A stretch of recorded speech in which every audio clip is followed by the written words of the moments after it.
fans, get ready. We are back at Brunswick Zone Carolier in North Brunswick, New Jersey.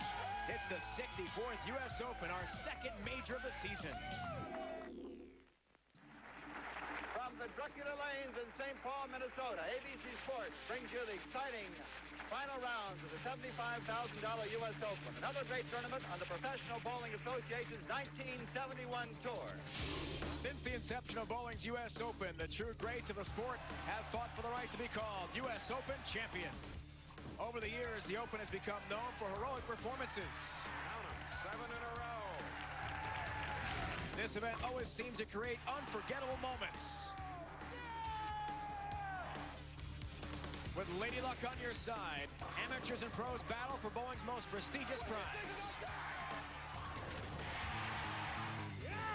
Whether you're a first-time winner or if you've hoisted the crown before, the feeling is the same. That's right, that's right. This one means everything. Who is the next U.S. Open champion? We find out next.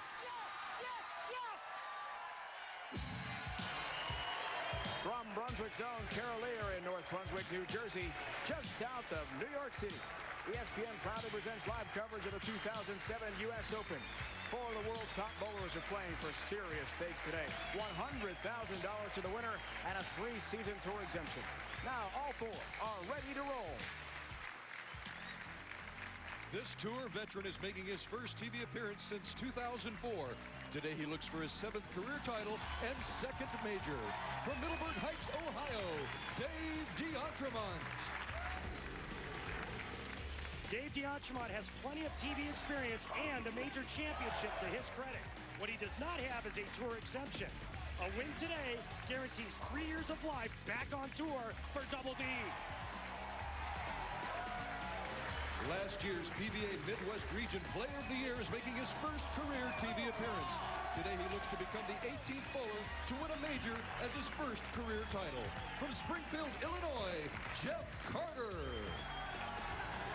This is the year of the regional run. Jeff Carter's appearance on today's show makes 4 straight telecasts with at least 1 regional champ. He has gone over 100 PBA tournaments without a win. Can the futility end on bowling's biggest stage today? This PBA Hall of Famer is looking for his record-tying 8th career major title. Today he makes his 4th TV appearance of the season. From St. Anne, Missouri, Pete Weber. When the stakes are high, Pete Weber always seems to be in the mix. Today's stakes, $100,000, a 3-season exemption, and a chance to set a major record. For PDW, this is his prime time. He lives for this. This PBA Player of the Year candidate is making his tour-high 6th TV appearance of the season. Today he looks for his first career major title. From Argyle, Texas, Wes Malott. The Big Nasty has made a big impact on the PBA Tour this year. To someday be considered one of the game's all-time greats, he needs major championships. This young gun is ready to take aim on the United States Open. These are your finalists competing for the title in the 64th U.S. Open.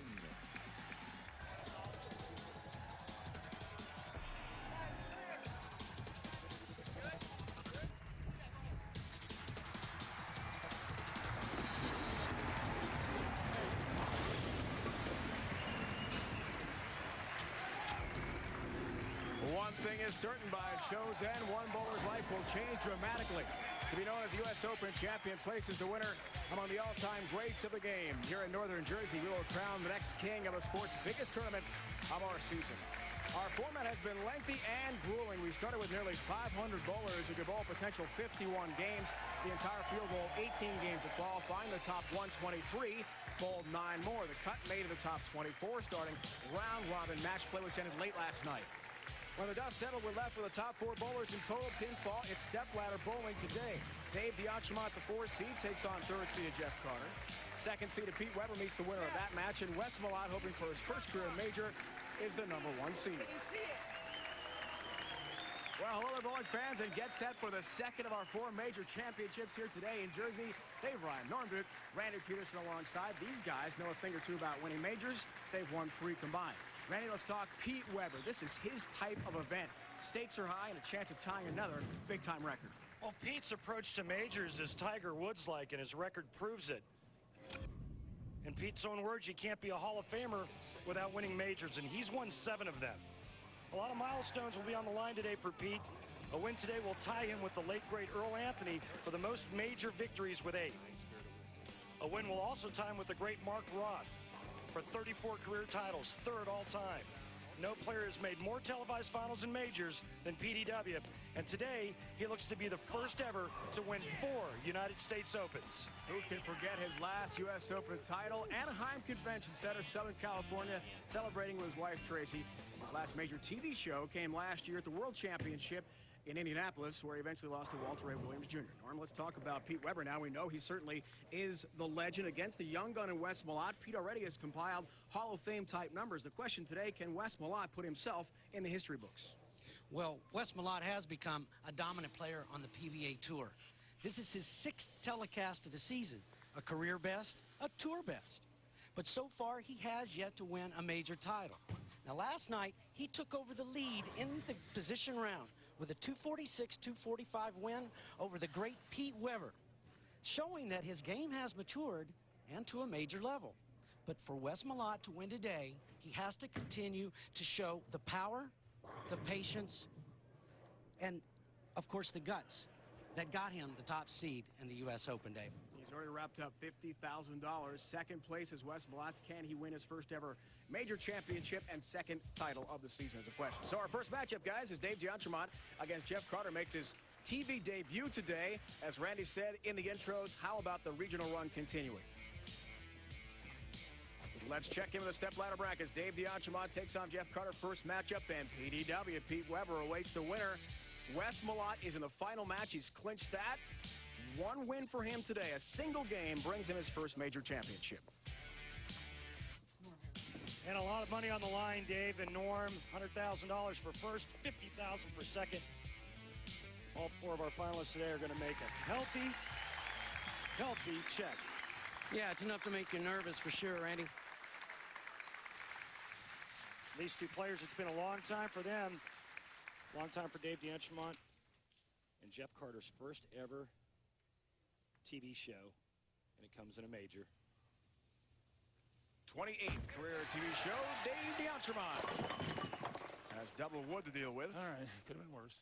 He comes to us from suburban Cleveland, Middleburg Heights, Ohio. 24th year on tour.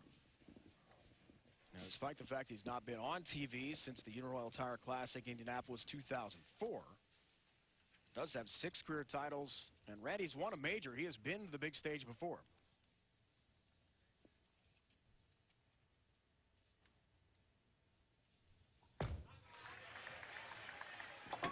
Yeah, Dave, you're right. He's been there, but, you know, it's like anything else. If you haven't done it in a while, you remember how, but it's a little difficult in the beginning. But he needs a couple of shots to get his feet underneath him. And here's my guy, Jeff Carter, boy. What a nice kid. And here's a guy that's on tour for the love of the game. It's not the money. It's not the prestige. He loves bowling. 7th year on tour from Springfield, Illinois. Crossing over, that's a high shot. Nobody got hurt. That's a bonus. 6'10", his first ever TV ball. Yeah, he couldn't say it any better than he just did. First shot on television, goodness gracious. Most of the time you'll look at a split there, especially on the conditions that we faced this week. Jeff only looking at the 6'10". That's a bonus, he said.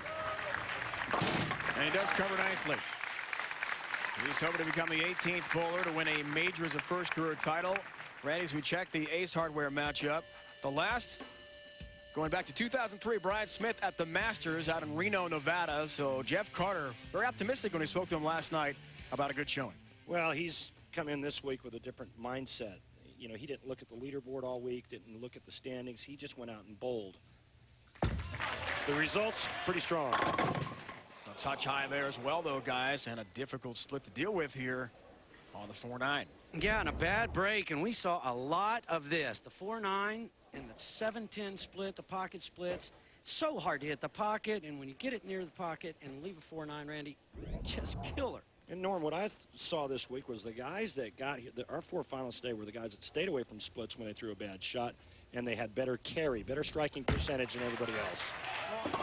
He covers it beautifully. Great shot. Jeff Carter picks up the split.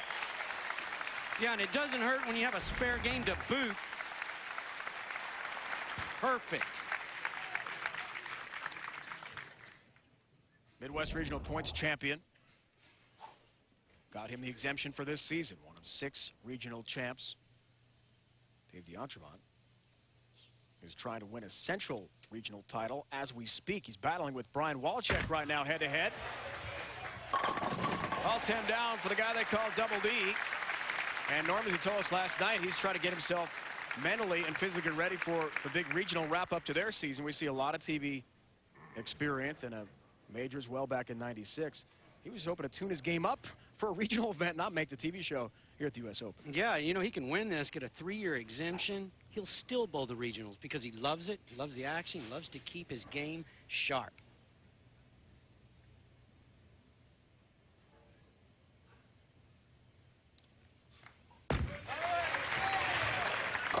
Lane level look at it. He'll have another double wood to deal with. Back-to-back 2-8s on this left lane for Double D. And the 2-8 was no easy spare this week, was it, Norm? No, it would get your attention. And shooting the 2-8 like Dave likes to, which is with the big hook, you know, it's hard to hit the pocket. But when you're trying to hit the 2-8 with that big hook, it makes it exceptionally hard.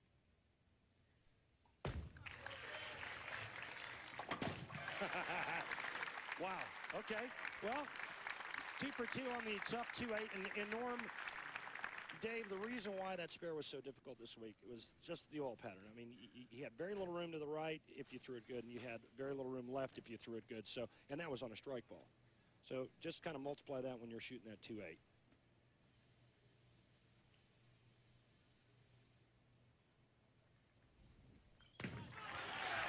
Back to Jeff Carter. He's got all 10 down. Told us last night it's about the banner. It's about winning the major championship for him. He and his family own a lumber yard in Illinois. Carter Brothers Lumber, also some hotel properties. Part owners of a bowling center. So for him, being out on tour, and he's had a nice year, 28th in the points race. 39 is the cut line for exemption next year. An absolute passion for bowling. Money not the big issue. Look out.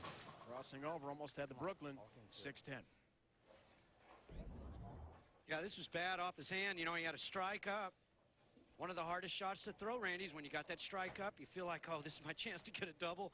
You clinch it high. Yeah, you don't have the hold area this week that we've seen in the past, and he was a little pumped up, a little amped, trying to make that double. Look out, chopped it. Make a 4-9, but you can't make a 6-10. Sweet. And the 10-pin stands for a frustrated Jeff Carter.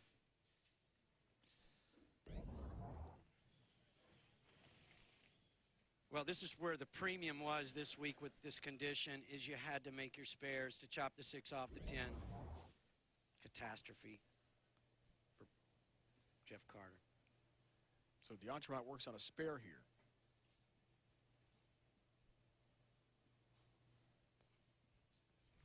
Tries to take advantage of the open, and he will. Well, let's see what kind of adjustment he makes on the left lane. He's zeroed in on the right lane, and he's been light the last couple of times. And the tough part about this week was when you went light, boy, you were almost afraid to move, because as soon as you move right and square up to the lane just a little bit, ball had a tendency to go high. Last time he was on TV, guys, March 7th, 2004. Almost exactly 3 years to the day. He lost in the title match to Steve Jarris. After 2 wins, including one over PBA superstar Chris Barnes. Been that long. Wow. Has a 10-pin. What a great shot. You know, Dave DeAntremont had wrist surgery in April 2000. He suffered from what's called avascular necrosis, which is loss of blood supply to the bone. And he was basically out of bowling for a year. Took him a whole year to get back to 15 pounds. And boy, he really wanted that shot. Yeah, he's bowling regionals with a 13-pound ball. You want to talk about power? Try to knock the 5 out with a 13-pound ball. Single pin numbers, he'll increase on that stat. He told us last night there was not sufficient blood flow through a vessel top of his hand just because of all the wear and tear, Randy, from the bowling. He was in a lot of pain and even now has limited movement, but he can bowl well. Yeah, he said when they went in, doctor said his wrist was a mess.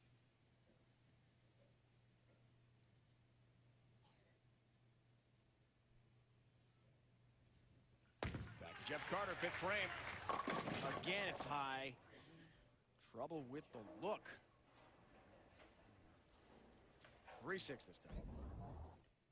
Yeah, and one of the most popular leaves this week, the 3-6, the 3-6-10, 3-6-9-10, all of them were tough because right of the second arrow, Randy, they're flooded. If you get the ball sailing past the 3-pin, it won't hit. Not again. Oh. Didn't chop this time, he picks it up, so why the high shots, guys? Well, just like Norm said, there's a big cliff at about the 8th or 9th board. If the players get the ball right of that, I saw guys this week throw it in the gutter from there. I saw guys get 3 off the right. And that's always going to be in the back of the player's mind right at the release point. You combat that with the fact that there was very little room to the left, and that's why all the high shots.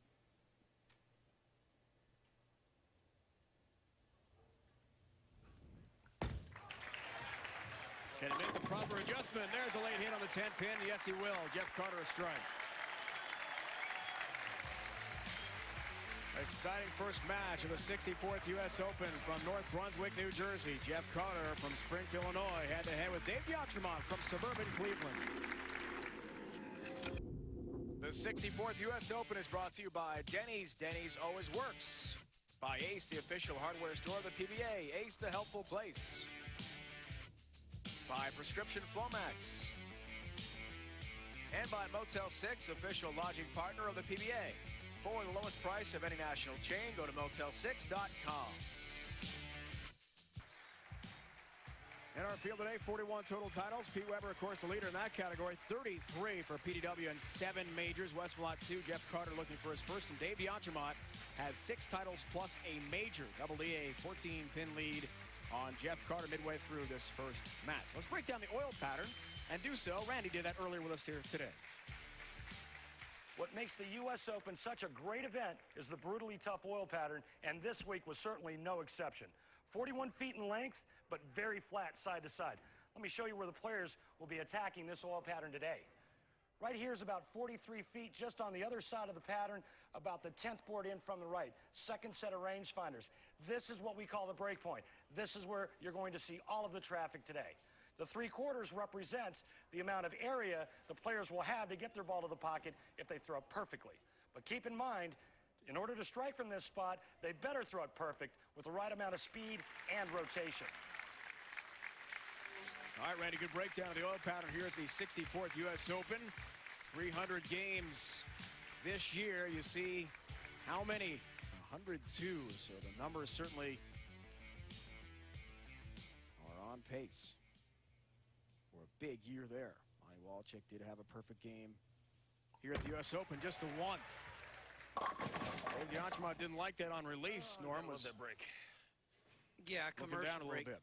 Commercial break. We see it all the time. It's been a long time for Dave. You know, he knows the difficulty in waiting that 4 or 5 minutes and then throwing a shot. But still, he just left for the 3-pin. Easy spare. Takes care of that. He's been battling some heel spurs. That took part of his game in the summertime, early fall as well. Also made an equipment change, new ball in November of last year. It was all about the regional race for him. Non-exempt bowler. Where'd those 3/4 go?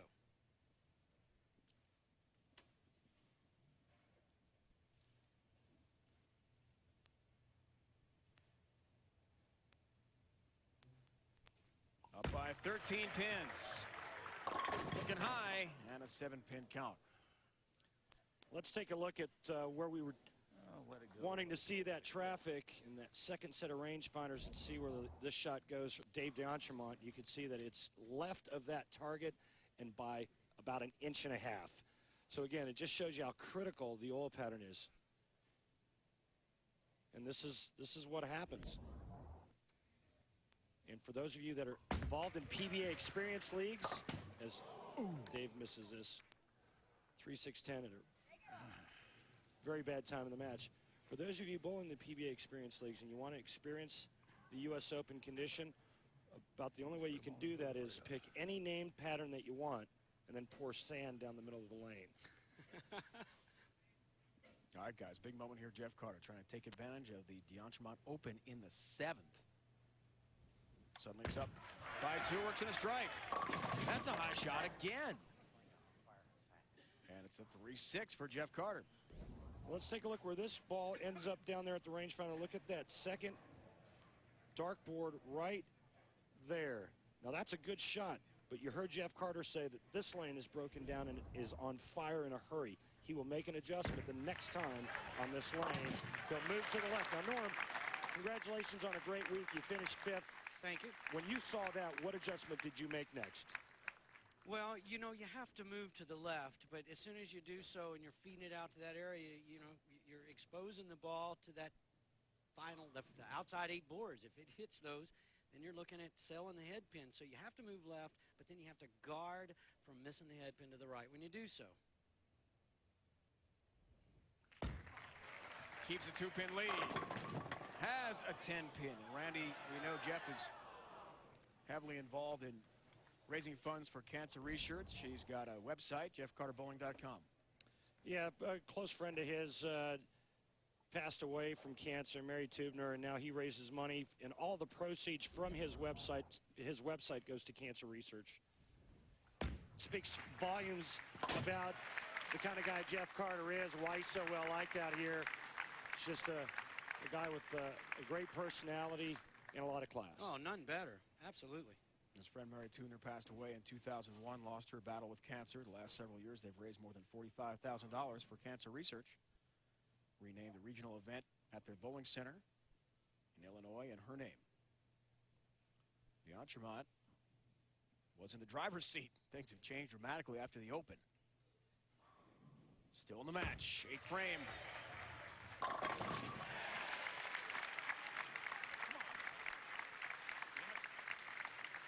He's got a rally going, and Pete Weber awaits the winner. Pete is the 2 seed in our 4-bowler stepladder format. The top seed is Wes Malott. I guess Pete liked that warm-up shot on the practice lanes outside our arena here. 33 titles. Dave D'Entremont strikes on this ball. It does not matter what Jeff Carter does. He cannot be shut out.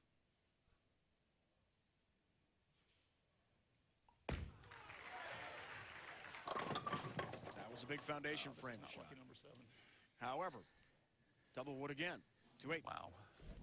Well, that's just how difficult it is on this U.S. Open pattern. If you look, he's just going to splice that dark rangefinder he's looking at, and the ball doesn't creep up. On the right lane, it's been going high.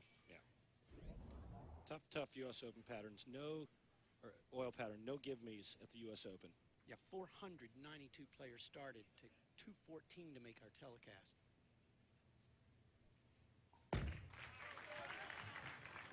Look out, does cover it. 2-8 double wood covered by Dave D'Entremont. However, as Randy pointed out, that was a critical stage of the match. They try to get a strike. Biggest moment for Jeff Carter in his bowling career to date, coming up right now in the 9th and 10th frame. He strikes out, he shoots 205. The best Dave D'Entremont can shoot 194. It's exactly what you want at the U.S. Open. He's got it. He absolutely pipes that one into the 1-3 pocket. A perfect strike for Jeff Carter. Yeah, he might have moved in just a pinch, but the main thing is he got firm with this one. Would not allow the ball to go high, and it just stops high flush. One more will really put the hurt on Dave D'Entremont. Was that the loft he put on the ball, Randy, too, that helped that? Loft and speed keeps the ball on line. Can't hook if it's in the air. When you throw it faster, it goes straighter.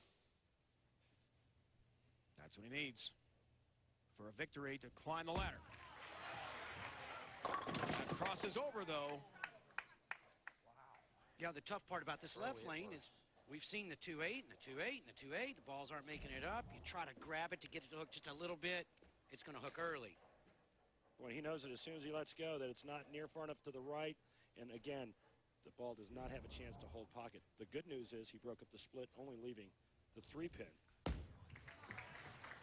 And Which now he converts. And now with a strike on his fill shot, he will force Double D to get 2 strikes in the 10th frame to advance. One shot. Big shot right here.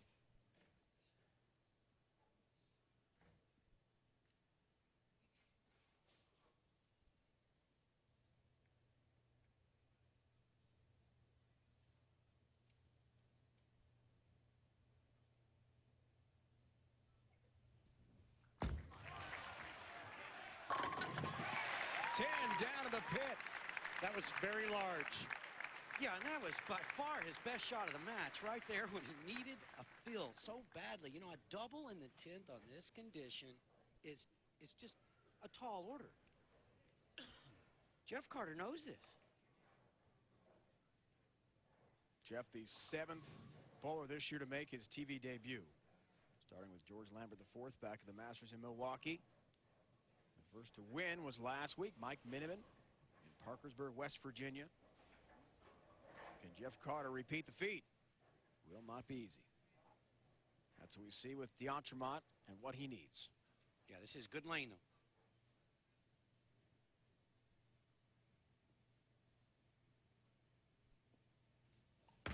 He's done well in this lane. There's one. Yeah, that graphic said 1 of 4. It's 3 of 4. Norm is exactly right. That's his good lane, and he just proved it right there. Boy, he split that rangefinder down there in half, Randy. A little more speed.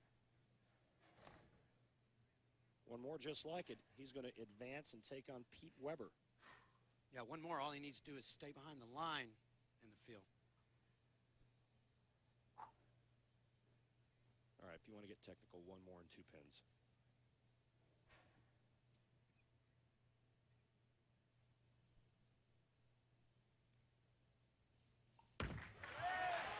Left. It's high. The whole way. Dave knows it was a bad shot. Left of target. Jeff Carter's advancing to take on his buddy Pete Weber. Boy, what a great event for David D'Entremont. He was there the whole week. He went 8-0 in match play the first set. All we can do now is wish him good luck and hope that his pursuit of getting his exemption back happens next week's regional. He's in a battle with Brian Walczek for the regional title. And a big event coming up for Dave D'Entremont, who makes the show but comes up 2 pins short against Jeff Carter in his TV debut. Next up for Carter is that guy, PDW, the Hall of Famer, legendary Pete Weber, who bids for his 8th career major today.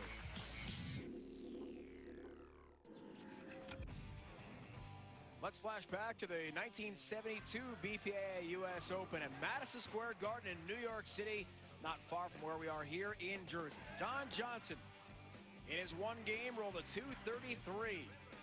The top prize back then, $10,000. And with this shot, Don Johnson wrapped it up.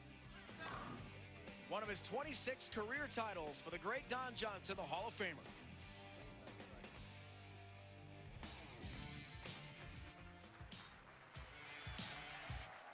In our first match, Jeff Carter gets by Dave D'Entremont in his TV debut. Carter takes on Pete Weber next.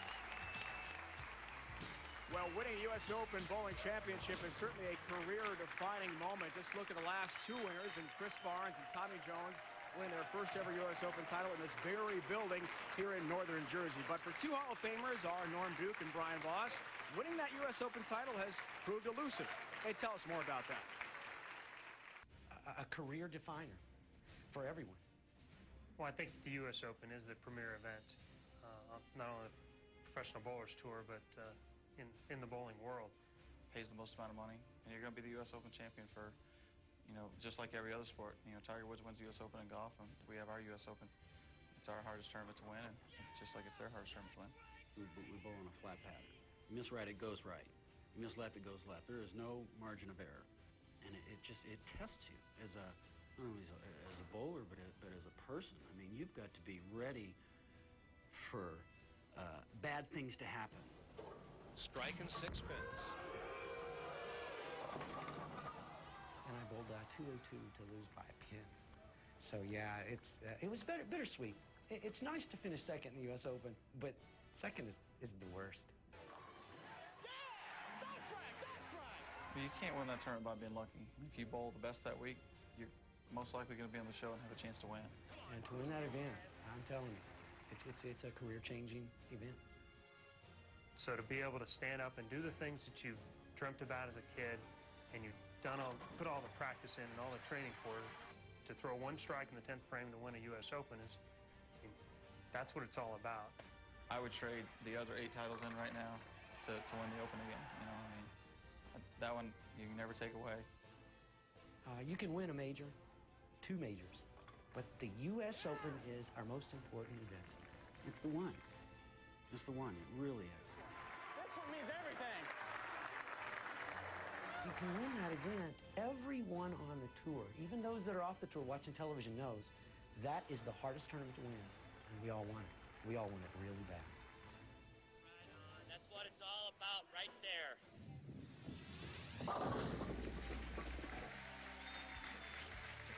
To the last 8 U.S. Open winners, Tommy Jones en route to Player of the Year. Won his 4th title of 4 last season here in this very building. As the 2 seed, Chris Barnes did hang on. The exciting final with Patrick Allen back in 2005. And Pete Weber has won 3 U.S. Opens, 88, 91, and again in 04 at the Anaheim Convention Center near Los Angeles. Here he goes for his 8th major with tie Earl Anthony's all-time record. Can he win his 34th title? We find out next. Let's flash back to the 1977 BPAA U.S. Open, Greensboro, North Carolina. Johnny Petraglia from nearby Staten Island, New York, took on Bill Spigner in the championship match, and he won it 279-232 to take home $10,000. And there he is, the great one, Johnny Petraglia, Hall of Famer. And Johnny, happy belated birthday. Johnny turned 60 yesterday. Sitting next to him, another great one, Hall of Famer, Carmen Salvino. 2 of the greatest men the sport has ever known. We saw Johnny right before the show today. Very excited about the 30th anniversary of that U.S. Open title. So an update on the Stepladder brackets. Dave DeAnchemont falls to Jeff Carter. So Jeff in his first ever TV show takes on Pete Weber next. The winner faces the top seed, U.S. Malott. Wes goes for his first ever major title. This is his 2nd TV major appearance. Pete Weber knows a lot about majors. He's won 7.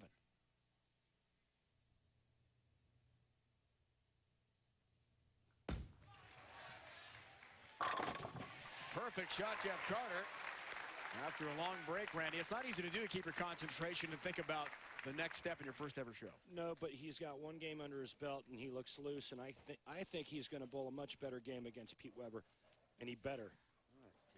Because the majors, Norm, he knows how to win majors. Yeah, he does, and he doesn't need 2 shots to get comfortable. This is PDW. He's got all 10 down. We saw in the open of the broadcast, Pete welcomed with a rousing standing ovation. Definitely a crowd favorite here today in New Jersey. Now, Randy, you bowled, had a good week here. Norm, you finished 5th. It's a lot of bowling with all those games to try to make that cut of the final 24 for round-robin match play. Pete told us last night when he got finished, pretty late. He was tired. Guys are trained. Yeah, I didn't make it to match play. I just missed, finished 26, but I can vouch for that. Not bowling a lot of games anymore. Those 9 games that we bowled on Friday morning, Norm, as you know, were pretty grueling. And then to have you guys go straight from that into another 24 games of match play, hey, it's a tough tournament, but that's why everybody wants to win the U.S. Open. It's the most grueling, toughest oil pattern, and the most rewarding.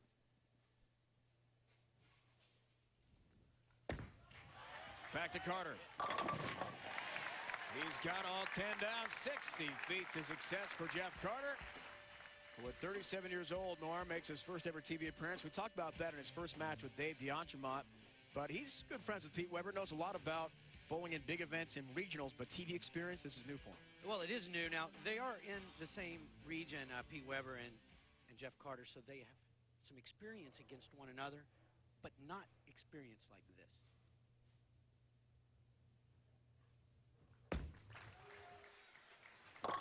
Comes in a bit high. Again, we saw that in the first match with Dave DeAngemont. The same 3-6 lead. So, you know, the difference between Pete Weber and Jeff Carter, especially on this pattern, is you see that ball left of the rangefinder, is that Pete is not afraid to throw it to the right. I was afraid. There was a lot of guys in this tournament afraid. Pete Weber is not afraid.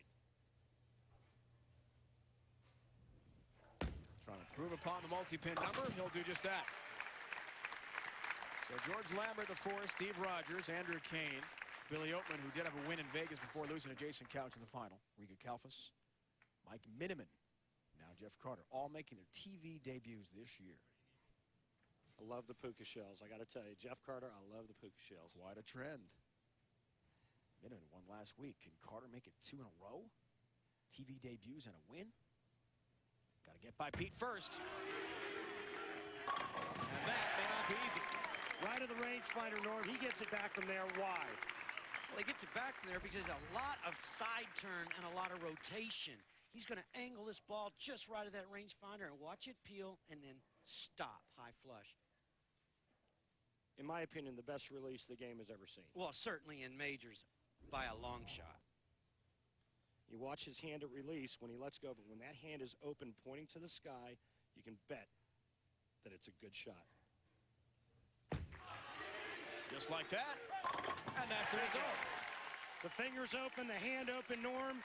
That tells me that there's absolutely no grab at the bottom of the swing. Well, you said it, Randy, and that's the secret. If you grab that ball, is it going to go high? Pete can get all this rotation without grabbing it. He just flies through it. It's just a beautiful thing to watch. And poetry in motion. Yeah, and that's 10 back. So it's about hand rotation and release and finish. And not grabbing it on a really tough pattern, which is the tendency for all of us. Can Carter answer? Yes, he can. That's his best shot of this match. 11 regional titles for Jeff Carter. He's won $156,000 on tour, the National PBA Tour. More than 263 combined, including regional events. But how about Pete Weber, who's second all time?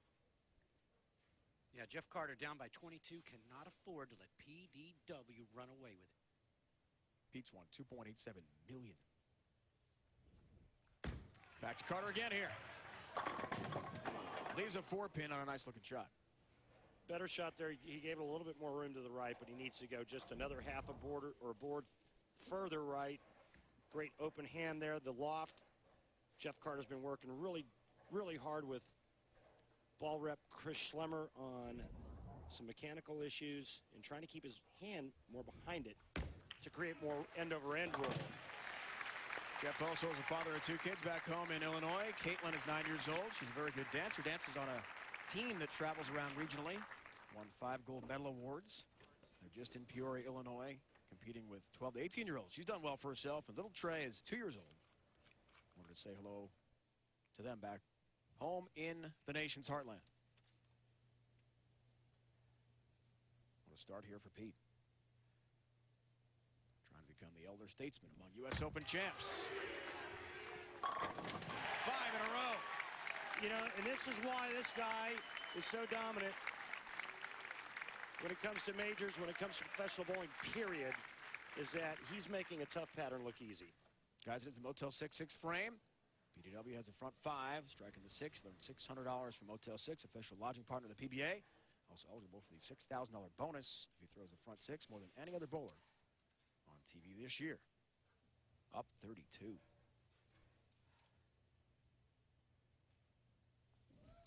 How about 6, Pete? You bet. Somebody caught him, but Pete still got it done. And it's all about the Benjamins. Right there.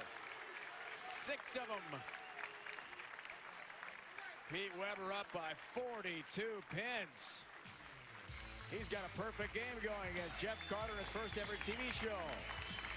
As we told you at the top of the broadcast, Pete Weber loves this stage. The biggest of the game, the 2007 U.S. Open.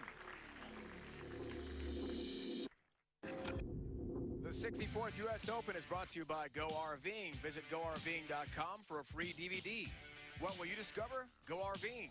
By Geico, 15 minutes could save you 15% on car insurance. Visit geico.com. And by the United States Bowling Congress, ensuring the integrity and protecting the future of the sport of bowling. Bowl with us. Big crowd, big event. $100,000 on the line and 3-season tour exemption. Second major of our season. It's Jeff Carter, Springfield, Illinois. First ever TV show, down by a bunch, 42 pins. He does work on a spare against Pete Weber, who has a perfect start. That's a bad man in them sunglasses, Norm.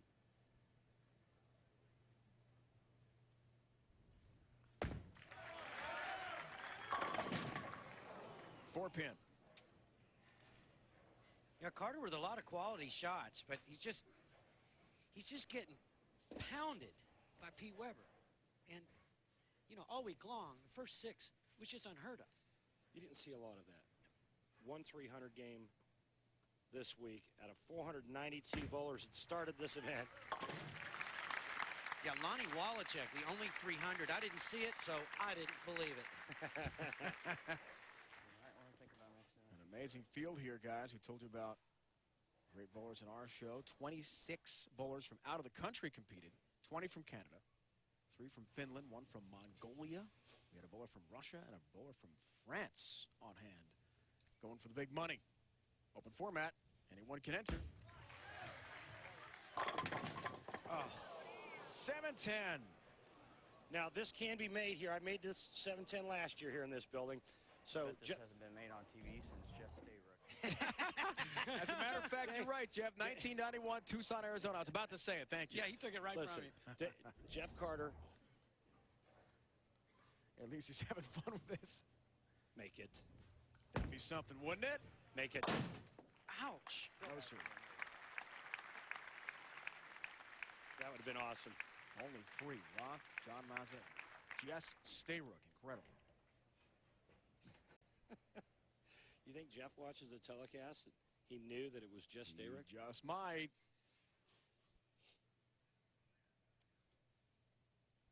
Pete has got a huge lead. Now, how about the front 7?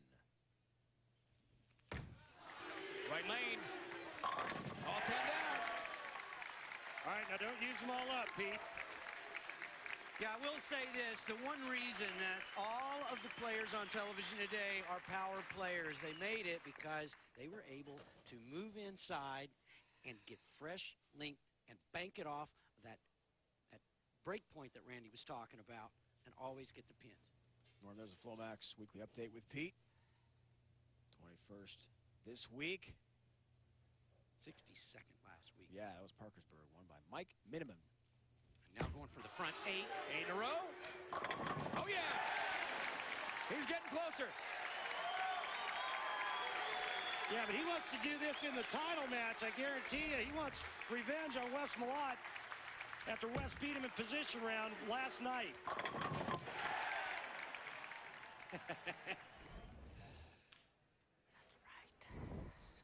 He's feeling it, guys. He's a bad man. We told you about his ability to respond to the big moments. It's just amazing that he can get his body to perform under this type of pressure. Great shot there, Jeff. That was the best one of the match here. Jeff Carter really enjoying himself. 7th year on tour. From Springfield, Illinois. A lot of people that are proud of what Jeff Carter accomplished this week. Keep in mind that this young man here broke the average record when he averaged 261. 261 for 69 games back in 2001. And Did we get hurt in that? That record's still standing. So last week, Mike Miniman became the 76th bowler all-time to win the title on his first ever show. The last time it happened in back-to-back weeks, 1992. So that will not happen again here. As Carter's got his 10-pin. That would have made it. That's right, 7-10. He's roommates with Sean Rash. The young star has won 3 titles in his career, 2 this year.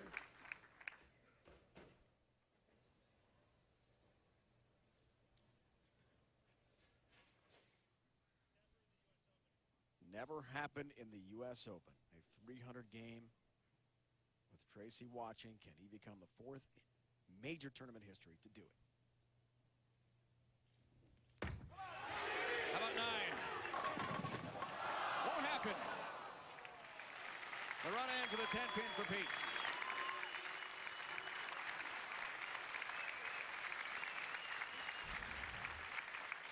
Well, this one here, just another great quality shot. It finishes just a shade late, leaving that weak 10. But again, what an incredible run in his opening match against Jeff Carter.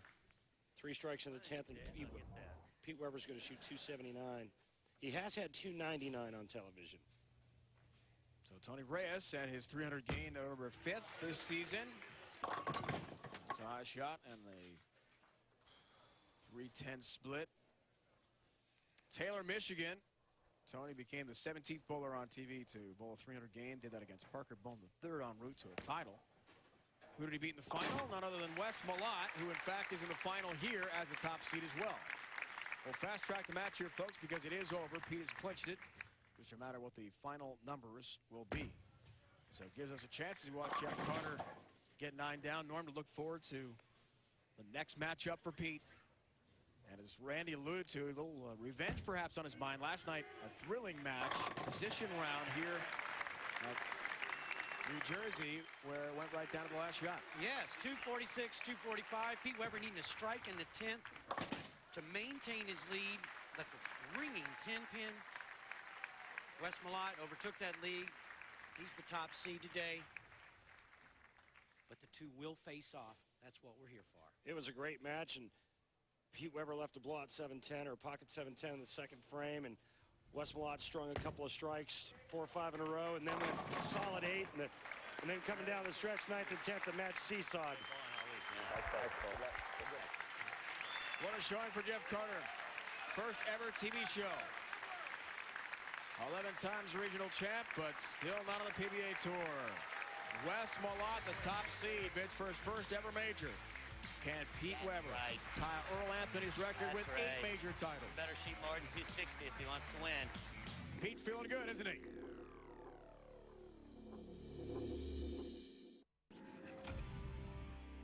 Let's flash back to 1962, the BPA All-Star event in Miami Beach, Florida. Now, prior to 1971, the U.S. Open was called the BPA All-Star. Didn't count for a PBA title, but 4 times Dick Weber won it. His great career, he won 26 PBA titles, including championships in 6 different decades. Well, I'm just going to give the money to my wife, and I'm going to hug this trophy to death. That's all. I've been waiting many years for one of these things.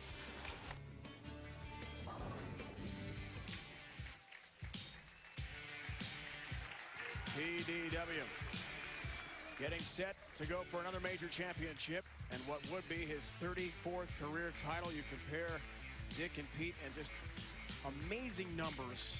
The only father-son to win the U.S. Open title and in the Hall of Fame as well.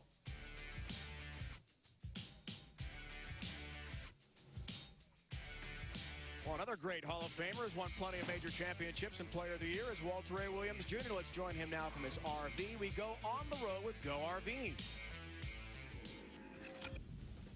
Well, my first win was 1986 at Peoria, Illinois, the True Value Open. And I really didn't expect to win the tournament. It was me, Mots Carlson, and 3 left-handers. I beat Mots Carlson the first game by throwing a clutch Brooklyn strike. And then the next 3 matches went actually pretty good for me. 2 of the left-handers, John Gant and Steve Cook, really struggled. Hugh Miller gave me a little bit of a match, but fortunately I managed to win all those games, and it was so fun to win that first tournament. And I called my wife, and she actually was told by somebody at the bowling center that I had lost. So she was arguing with me about that I'd won the tournament because she was on the West Coast where it was tape delayed. And it took me about 10 minutes to convince her I actually won the tournament. Be sure to visit GoRVing.com for a free DVD. Go RVing, what will you discover? Great to have him on as a title sponsor this year. On the road, Go RVing in the next PBA Tour Pepsi Championship in 2 weeks. Because of Championship Week with Hoops next week, we're not on, so March 18th, The tour resumes in Indianapolis, 12:30 Eastern Time. There you see the information for the Pro-Ams. Log on to PBA.com. Then the World Championship, third of the four majors, Spectrum Lanes in Grand Rapids, Michigan. Spectrum Lanes also host the prom event. Log on to PBA.com for times and ticket prices. What a sitting. The top seed, Wes Malott. The number 2 seed, Pete Weber. A major championship on the line. It's all next. Special hello and a thanks to John Berglund, Executive Director of the BPAA, helping us put on this great event here at the 64th U.S. Open in North Brunswick, New Jersey. PBA.com, your best source for all the latest officially licensed PBA apparel. Head to the PBA's online store to order special commemorative merchandise from the 64th U.S. Open. U.S. Open gear includes special hats, long sleeve, and regular T-shirts. Supplies for the items are limited, so get yours today by clicking on the merchandise link at PBA.com. Randy, let's check in with a Geico Championship recap. In match number 1, Jeff Carter defeated Double D Dave DeAntremont by the score of 185 to 183. Jeff won his very first game bowled on television.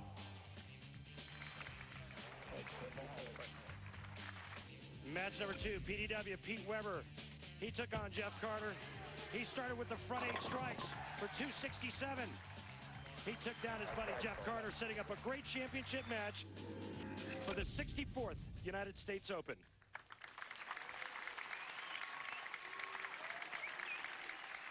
We are ready for the head-to-head competition. Wes Malott, first ranked PBA Tour. Had a tremendous season. Pete, an excellent year as well. And what a start today. And the front 8 and a winner for Jeff Carter in the first match. His second match gets a late tap on number 4. Down she goes. Yeah, and you heard him tell Wes Malott right before commercial that it's going to take 260 plus to win this match. He says that on this condition. Are you kidding? He's a showman. We know that. Wes Malott, guys, been on TV 6 times now. He's won twice in his career. This year in Chicago, last year in Denver. Second ever major TV appearance for Wes. Coming to us from just outside Dallas, Texas. And Randy, we look at this matchup. Pete, so many majors. He's won 7. Wes never has, but just one game, Randy, for Wes to take his first ever major title. Yeah, I know that Pete's got all the experience when it comes to winning major titles. And Pete's done it. He's been there. He's done that. But when your nickname is the Big Nasty, you know, trouble always ensues. I mean, and you see that opening shot that he threw, especially on this inside pattern where you got to feed it right. Wes Malott could be big trouble for PDW. Was not hooked the way he wanted. 8's good. 8's good. And the 2-4 is up. 8's real good when you get it right or a little bit right of target on this, isn't it, Norm? Well, yeah, especially on the left lane, as we saw Dave DeAntremont in our opening match leave 2-8 after 2-8 after 2-8. He'll make a small adjustment. Get 2. It does get 2. He finished in 3rd place in the 04 World Championships. Ypsilanti, Michigan, the Eastern Michigan University campus. Japan Cup, Taylor, Michigan. Chicago, where he won. Cleveland, where he lost to his good friend Tommy Jones in the final. Medford and the U.S. Open. All TV shows this year for Wes Malott. He's had a great year.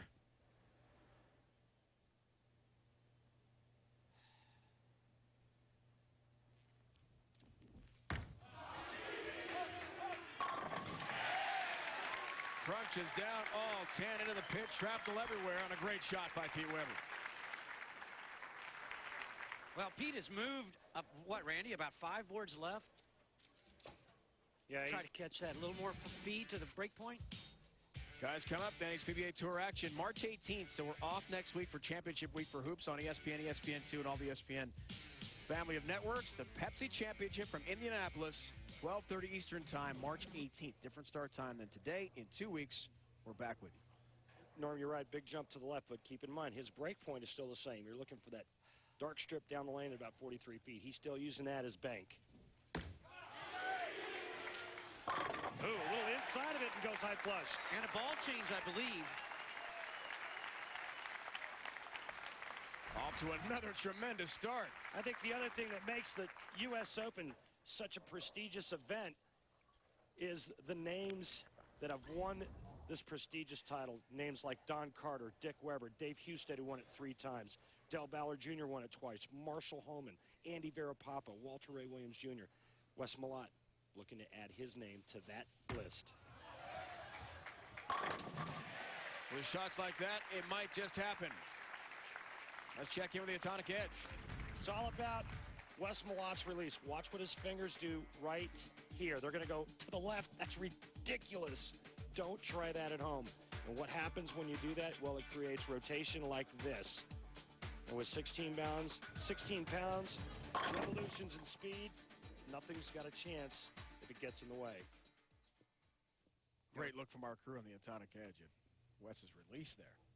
Yeah, it's a big release. He's probably got a whole buck at the break point. Left. Look out. Nearly crosses over. Gets 9. That's lucky.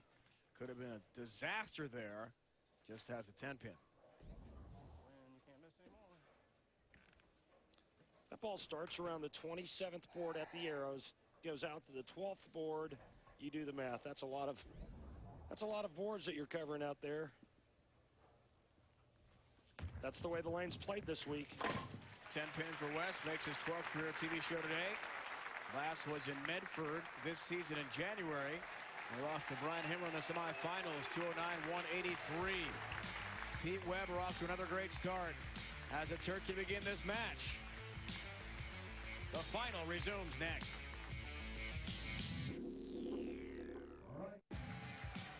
Check with the Denny's PBA Tour World Point Rankings. These numbers critical because the cut line is 39 now. Tom Baker is in, Brian Himmler is out. If things were to stop today for next year's exempt tour. Machuga this week made the final in West Virginia, lost to Mike Miniman in a great match. And Dino Castillo, guys, what a great season for him coming out of the TQR round. Hard to believe Brian Voss isn't in the top 40. It's just unfathomable for me. But yeah, you're right, Dino Castillo, man. Kudos to him. He's been doing it the TQR way. He's been bowling great all year.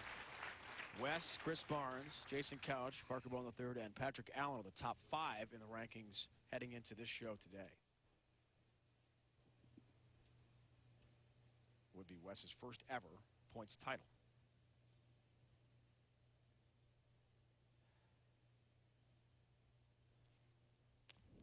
Pete looks for the front 4. Has another.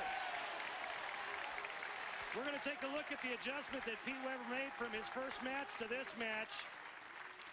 The match against Jeff Carter, you can see he's around the 23rd board at the arrows and right over the 10th board at the break point. And now here's the move. 27th board, and this is what's perplexing to all of us in the booth. Norm, he misses left of the break point down the lane, and he goes trip 4. Everybody goes through the nose. Or Brooklyn. Why is that? Because he has side turn without grab. Looks for the front 5, guys. Yeah, that's right, baby. 5 in a row. Looking for front. Looking for more bennies. He wants more bennies. After the front 8 in the first match. He's got that voodoo side roll thing that just makes the ball read so perfectly on this pattern. It's ridiculous. Yeah, that's right, baby. Yeah, plus he's mean. He is mean. He's meaner than a junkyard dog. That was a control explosion for Pete there. One big fist pump in the elbow. Got a hold of himself. It does. Great pin action there for Wes Malott. Norm, we heard him say a moment ago after he crossed over, almost had the Brooklyn strike. He really can't miss again the way Pete's bowling. Well, I don't think he can. I mean, Pete just announced that he's going to need 260 or better. If he strikes out, he gets 260. And good luck. First ever championship match in a major for Wes Malott. That's because he qualified first, guaranteeing himself $50,000. Second place prize. Biggest paycheck of his career. That's right. He like all 100, thank you. That's the big nasty we're talking about. Big nasty. Cable man. Get you a handful of that. Cable man. He really wrenched on that one. But check this out. He got it right at that break point, which is where Weber's getting it back from. And with all that hand and power, it's going to hook back.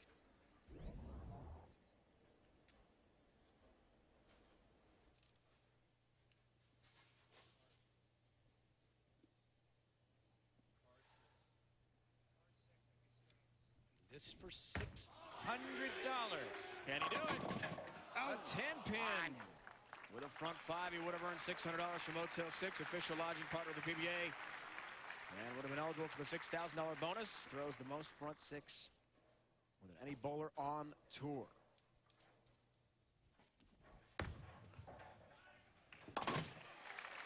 What a day for Pete. Front eight in the first match, front five in this one. As the 2 seed needs 2 game wins for the title. And as we see so much on the PBA Tour, one guy fires back at the other one. It's just that presence seems to make the other guy flinch just enough to get off the string. Pete Weber with the spare in the 6th frame. Now we have a match. Pete has a title this year, guys. Beat Doug Kent in Buffalo. 247, 196 in the final. Also knocked off Chris Loschek. 8-pin. He said, uh-oh. I'll take that. And the ball went high flush. I will take that. For a stone 8. He's laying that ball down right next to the left gutter and watch the ball go right by the 8-pin.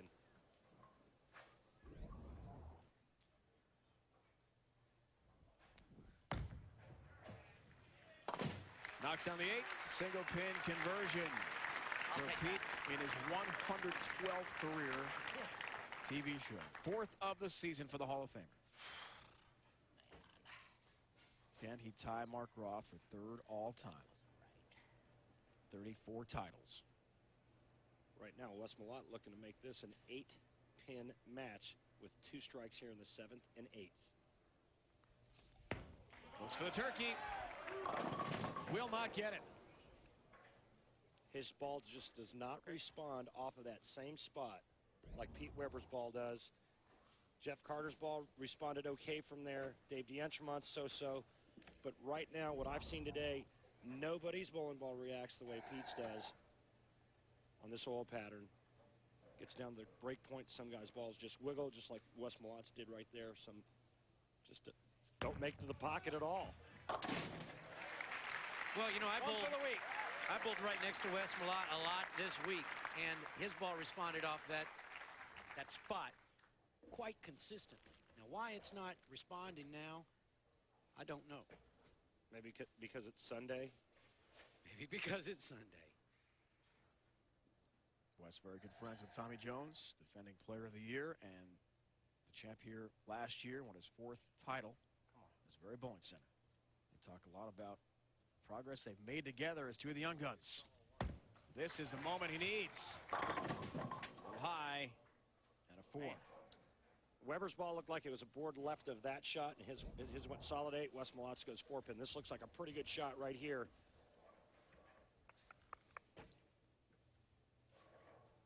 I agree. I think it's quality. I mean, you look at his head, it's still as ever. You can't believe it creeped high on him.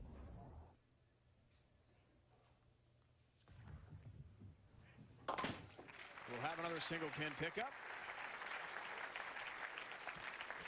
10 appearances in the last 2 years on TV for Wes after just 2 in his first 3 seasons. So he's really come along. And Randy, he told us yesterday about how he's learned to make adjustments. And we talked about it a lot with Tommy Jones last year. He's become more versatile, condition to condition.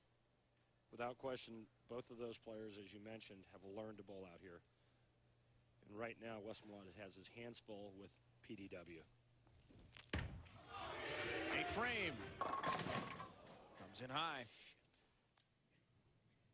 First shot we've seen go high for Pete, with the exception of the shot in the 10th frame of the last match that didn't matter.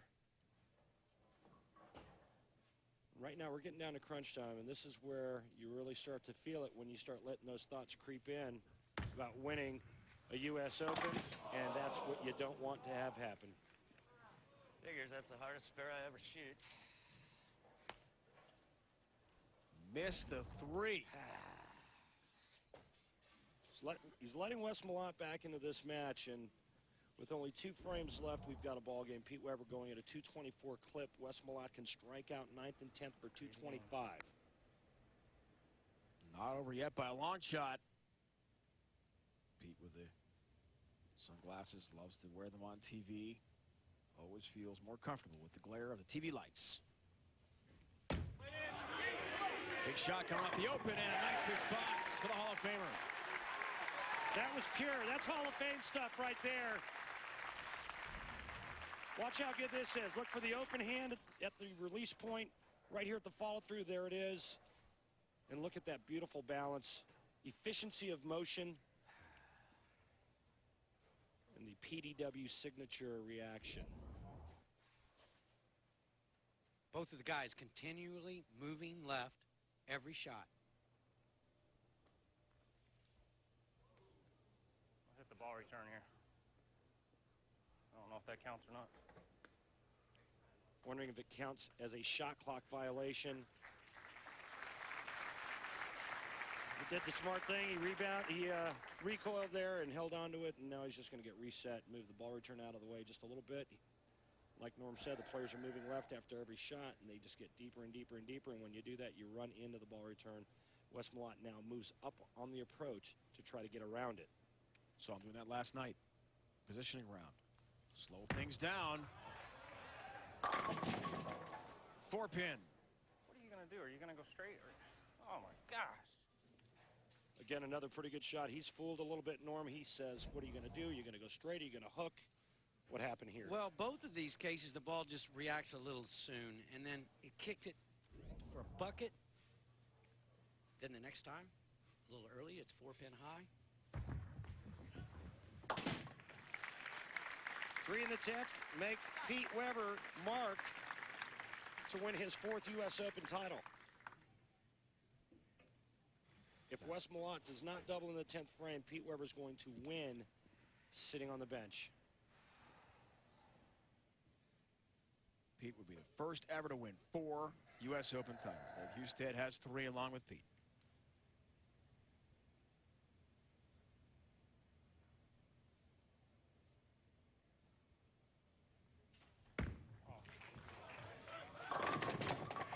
All 10 down. Didn't like it off the release, did he? No, ran into the gutter capping.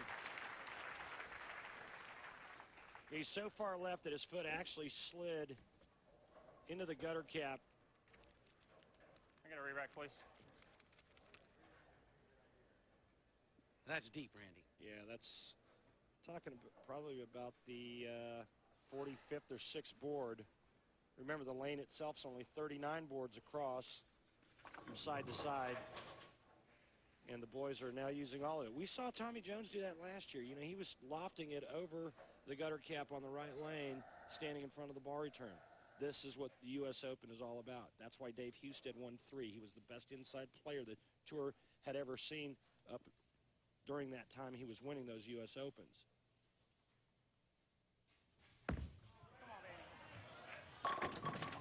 Here's a 10-pin for Wes. Oh, my goodness. Oh, that was his good shot, too. Pete Weber's going to win his 4th U.S. Open, and now you have to consider Pete Weber as Player of the Year, or being the front runner for Player of the Year, a title he's never won before. On the bench, he has the numbers to win his 34th title and tie Earl Anthony's record of 8 major championships.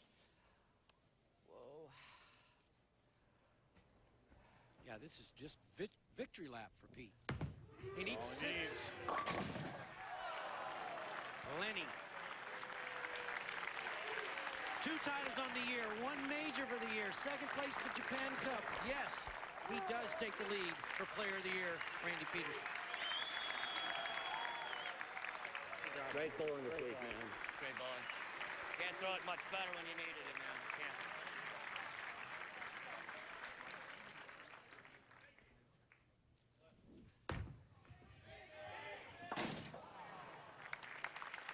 Didn't matter. That's right. Storm number 1. Tonic, vice grips, Dick Weber. A tribute to his late great father, Dick Weber. The father-son Hall of Fame combo. A major champion again, PDW. Number 4. Number 4. 4 U.S. That's right. Opens, that's a record. Well, that just made life a whole lot easier, too, right there. $100,000. Yes, baby, yes. Discover card. It's time a credit card put you in the driver's seat. By Bear, the more you know, the more you trust Bear. By Atonic, the official footwear of the PBA. Atonic, first one there. And by H&R Block, when you got H&R Block, you got people.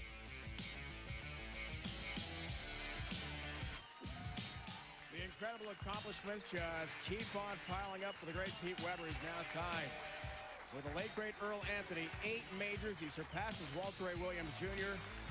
And you have 34 titles at the time. Mark Ross, third place all-time record there. When you hear about all those awards and accomplishments, how do you react? It's just another title.